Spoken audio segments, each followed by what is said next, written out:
Act 1. The Ghost in the Sky. At 09:42 a.m. local time, the sky over the South China Sea looked calm, deceptively calm.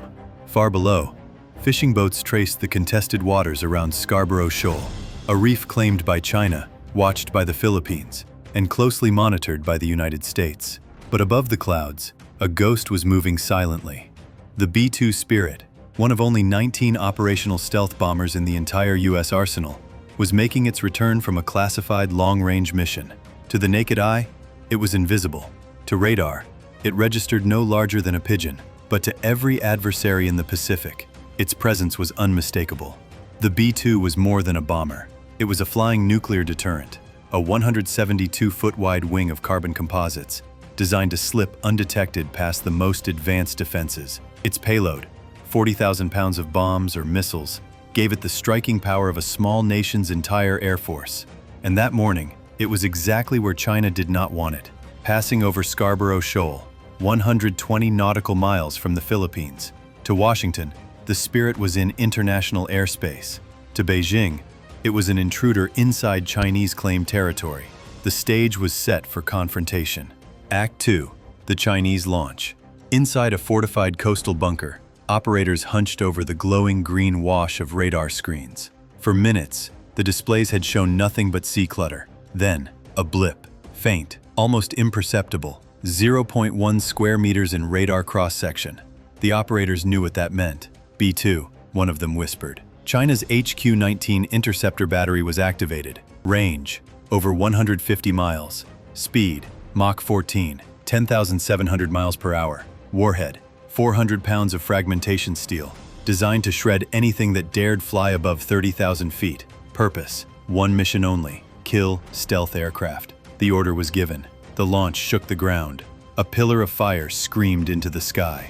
Act 3. The near kill. In the cockpit of the B-2, alarms blared. The pilot's threat display lit up with a missile launch warning. Calculations scrolled across the HDU. Distance to missile, 50 miles. Time to impact, 42 seconds. At 35,000 feet, the Spirit banked violently. Electronic countermeasures flooded the spectrum. False signals, decoy heat blooms, bursts of noise meant to confuse the HQ-19 seeker. The missile closed in, faster than sound, faster than thought. The B-2's survival came down to seconds. Then, a flash. The HQ-19 detonated prematurely, blinded by jamming. The shockwave painted the sky white, but the Spirit emerged untouched. The entire encounter. Act 4. Washington decides. Within 5 minutes, secure channels lit up from Guam to Hawaii to Washington. AWACS logs and satellite feeds confirmed the launch point, an HQ-19 site, 142 nautical miles inland on the Chinese coast. The Joint Chiefs laid out the stakes.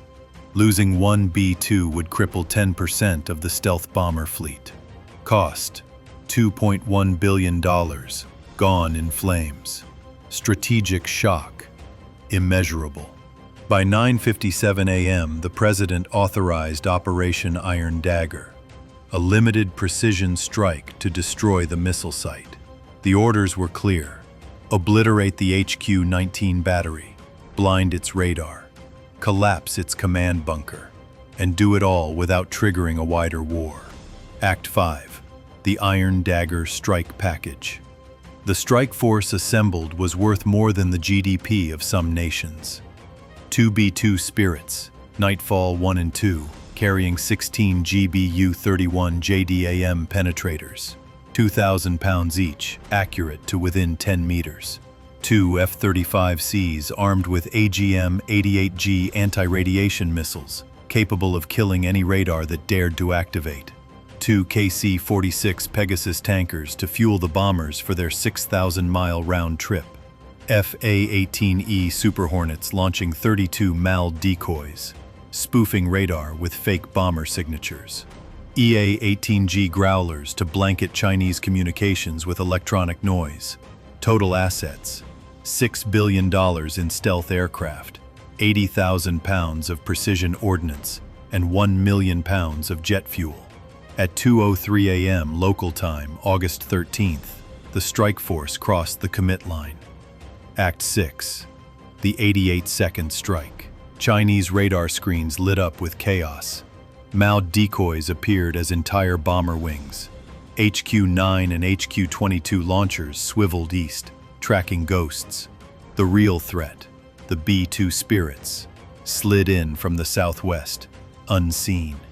At 2:14 a.m., Nightfall 1's radar locked the target, the HQ-19 site.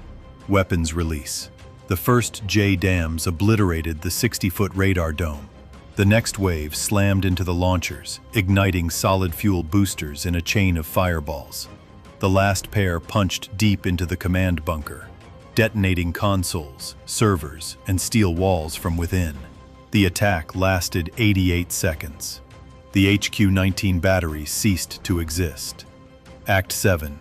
Fallout. By 3:07 a.m., the strike force cleared the coast. Pentagon assessments came quickly. 3 HQ-19 launchers destroyed, $60 million each. 1 phased array radar annihilated, 150. Act 8. The lesson. By sunrise, the B-2 spirits were back in Guam, their engines cooling. The entire mission, from detection to retaliation to return, had taken less than 9 hours. The message to Beijing was simple. Detection does not equal survival. For military strategists, 3 lessons stood out. Stealth supremacy. Decades later, the B-2 was still unmatched. Joint force integration. Air, sea, and electronic warfare assets working in perfect unison. Political will.